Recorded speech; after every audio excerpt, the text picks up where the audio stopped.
Abantu barabandanya kwipimisha umugera wa Covid-19 ku bibanza bitegekanijwe ho kwishura ry'imyuga ETS Kamenge abantu bari bavyitabiriye umukenyezi yari yagiye kwipimisha akavuga ko yashitse muri ico kibanza kugira amenye ingene amagara yiwe yifashe. Gripe imaze kumufata nagombye kugira ngo menye ukuntu bimeze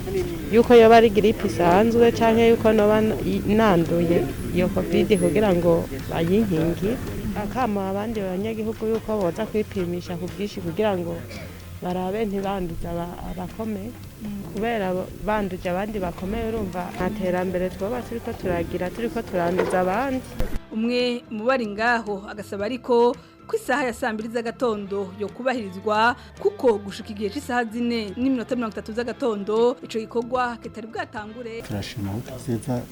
umuntu yamenya ko akomeye ariko tubisanze biratera cyane ahubwo twe nk'ubu dutangura akazi ya premiti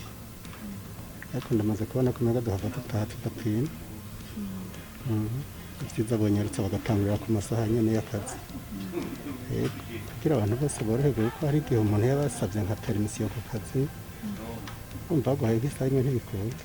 Ukibanza cyo kiri hotel Source du Nil kiri muri commune Mukaza ico gikorwa ngo cyaje cyatanguye isaha 2 nkuko twasanze abantu bari ko barapimwa benshi muri bo akaba arabiteguriye kugira ingendo nk'abasirikare biteguriye kuja mu gihugu ca Centrafrique.